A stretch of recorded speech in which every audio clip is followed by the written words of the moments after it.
দুদিন ধরে প্রচণ্ড বৃষ্টি হচ্ছে, মেঘলা ওয়েদার।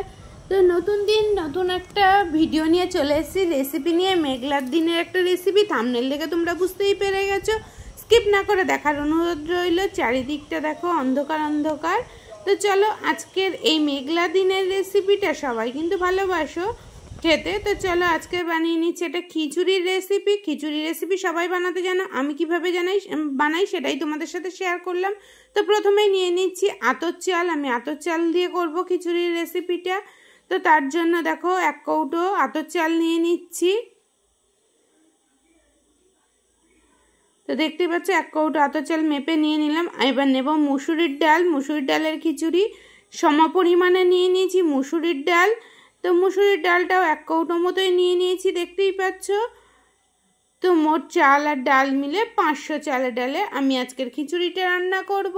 স্কিপ না করে পুরো রেসিপিটা দেখতে থাকো, আমি কিভাবে করছি সেটাই। তো এখানে নিয়ে নিয়েছি আদা বাটা। আর আদাটা কেন এতটা পাতলা আছে সেটাও পরে দেখাচ্ছি। আর রয়েছে কাঁচা লঙ্কা। তো প্রথমে আমি ডালটাকে ভালো করে ধুয়ে নেব। ডালটা যে সাদা জলটা দেখা যাচ্ছে সেটা যত কয়েকবার ধুয়ে আমি পরিষ্কার করে ধুয়ে নেব। দেখতে পাচ্ছ 3 থেকে 4 বার কিন্তু আমি ডালটা পরিষ্কার করে ধুয়ে নিয়েছি। এখন আমি জল ঝরিয়ে নিয়েছি।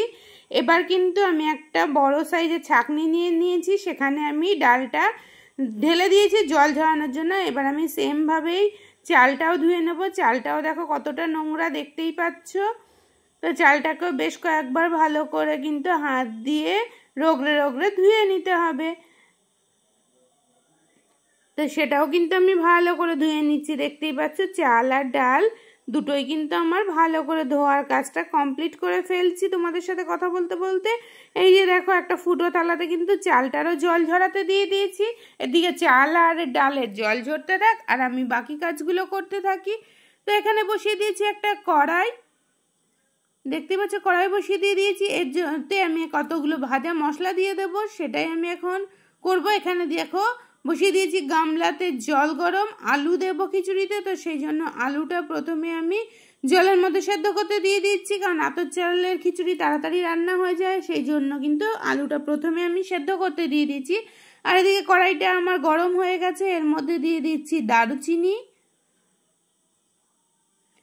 কয়েকটা এলাচি। এগুলো কিন্তু আমি শুকনো কড়াইয়ের মধ্যে একটু নাড়াচাড়া করে ভেজে নিচ্ছি, একটা শুকনো মশলা করে নেব। আর দিয়ে দিলাম একটা শুকনো লঙ্কা।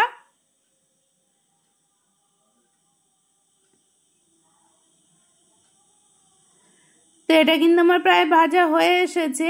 এখন দিয়ে দেবো একটু গোটা জিরে। তো গোটা জিরেটাও আমি ভালো করে ভেজে নিচ্ছি শুকনো খোলায়।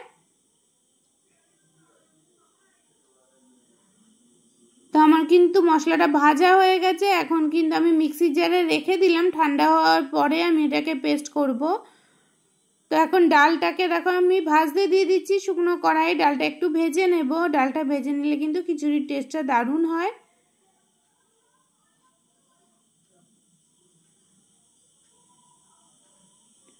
তো বেশ কিছুক্ষণ ধরে কিন্তু আমি মুসুরির ডালটাকে ভেজে নিচ্ছি। অবশ্যই ডালটা একবার ভেজে রান্না করে দেখবে, খিচুড়িটা খেতে কিন্তু দুর্দান্ত স্বাদের হয়। তো তোমাদের সাথে কথা বলতে বলতে কিন্তু আমার ডালটাও প্রায় ভাজা হয়ে এসেছে, দেখতেই পাচ্ছ। তো ডালটাকে আমি একটা বাটির মধ্যে ঢেলে রেখে দিলাম। এখন আমি চালটা জল ঝরিয়ে রেখেছি, সেই চালটাকেও কিন্তু একটু আমি শুকনো কড়াইয়ে নাড়াচাড়া করে নেব। খুব বেশিক্ষণ নাড়াচাড়া করব না। অবশ্যই কিন্তু জলটা ভালো করে ঝরিয়ে নেবে, নাহলে কিন্তু চালটা ভাজা যাবে না, কড়াইয়ের মধ্যে পুরো আটকে আটকে যাবে। দেখতে পাচ্ছ জলটা কত সুন্দরভাবে ঝরে গেছে। আর আমার কড়াইয়ের মধ্যে কিন্তু একটুও লেগে যাচ্ছে না, চালটা সুন্দরভাবে কিন্তু আমার ভাজা হয়ে যাচ্ছে। তো এতক্ষণ পর্যন্ত যারা দেখা শুরু করেছো তাদের অসংখ্য অসংখ্য ধন্যবাদ, অনেক অনেক ভালোবাসা। একটা লাইক দিয়ে দিও সবাই। আর যারা ফেসবুক থেকে দেখবে তারা যদি আমার চ্যানেলটা ভালো লেগে থাকে ফলো করে আমার পাশে থেকে যেও। আর যারা ইউটিউব থেকে দেখবে তারা সাবস্ক্রাইব করে পাশে থাকা বেল আইকনটা অল করে দিও, এতে আমার সমস্ত ভিডিও তোমাদের কাছে সবার আগে পৌঁছে যাবে।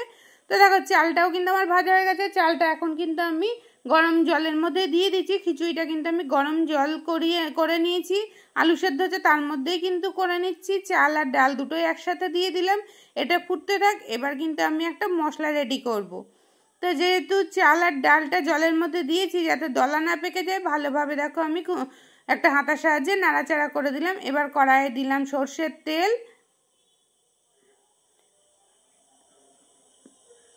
এখন দিয়ে দিচ্ছি 3টে তেজপাতা ফোড়ন, 2টো শুকনো লঙ্কা ফোড়ন। এই দুটোকে নাড়াচাড়া করে নিয়েছি। আমি মুসুর ডালের খিচুড়িতে 5 ফোড়ন দিই, তো ফোড়ন দিয়ে দিলাম। এখন যে আদাটা নিয়েছিলাম সেই আদার মধ্যে দিয়ে দিলাম লঙ্কার গুঁড়ো, জিরের গুঁড়ো আর দেবো হলুদ গুঁড়ো। তো সমস্ত কিছু কিন্তু আমি একসাথে মিশিয়ে নিয়ে আমি মশলাটা ভেজে নেব। আমি কিন্তু খিচুড়িতে এইভাবে মশলাটা কষিয়ে নিয়ে তারপরেই দিই। তোমরা কিভাবে করো অবশ্যই কিন্তু এটা কমেন্ট করে জানিয়ে যেও। তো এদিকে আমার ফোড়ন রেডি হয়ে গেছে, দিয়ে দিলাম মশলাটা। দেখো বাটির গায়ে অনেক মশলা লেগে আছে, দিয়ে দিলাম একটু জল। এবার মশলাটা কিন্তু ভালো করে তেলের মধ্যে নাড়াচাড়া করে নেব, সুন্দর করে মশলাটা কষিয়ে নিতে হবে। আর ওদিকেও কিন্তু আমার ডাল চাল তাড়াতাড়ি সেদ্ধ হয়ে যাবে।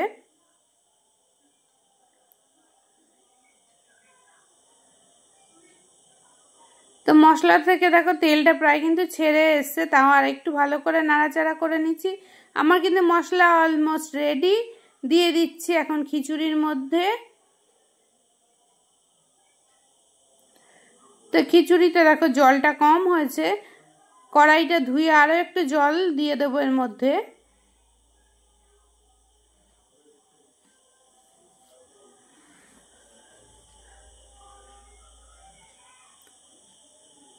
মশলাটা ভালো করে মিশিয়ে নিচ্ছি, কিন্তু আমার জায়গাটা দেখো খুবই ছোট হয়ে গেছে,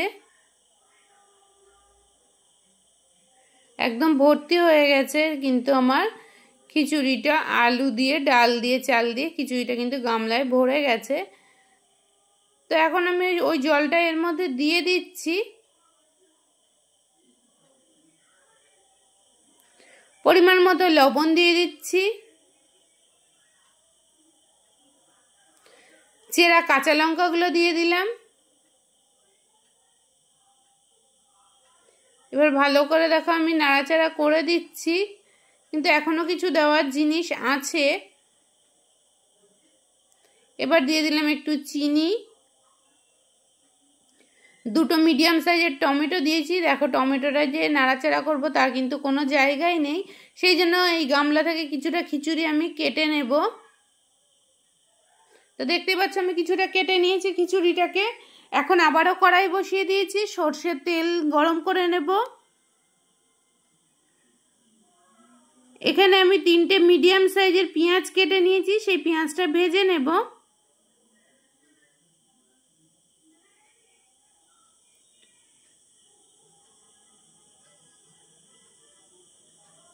তো তোমরা কিন্তু পেঁয়াজটা আগেও দিতে পারো, আমি কিন্তু পরেই দিয়ে এইভাবে ভেজে নিয়ে একটু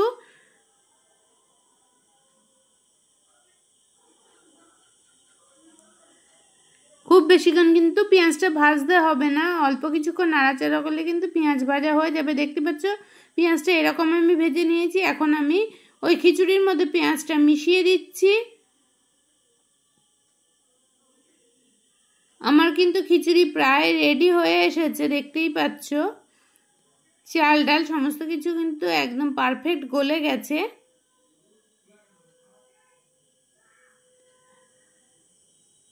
এবার যে আগে থেকে আমি শুকনো খোলায় মশলাটা করে রেখেছিলাম সেটাকে আমি দিয়ে দিলাম, ভাজা মশলাটা। খিচুড়িতে ভাজা মশলাটার টেস্টটা কিন্তু দারুণ হয়। এবার দিয়ে দিলাম উপর থেকে ঘি। আমার কিন্তু খিচুড়ি একদম রেডি, এবার কিন্তু আমি সার্ভ করে দেব।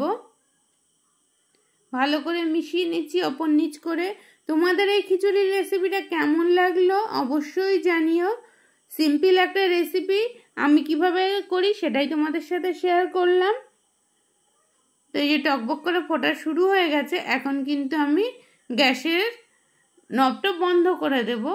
আর এর সাথে রয়েছে ডিম, সেই জন্য ডিমটা ভেজে নিচ্ছি। ডিমের অমলেট আর খিচুড়ি দুর্দান্ত লাগে, আর কিছুই লাগে না।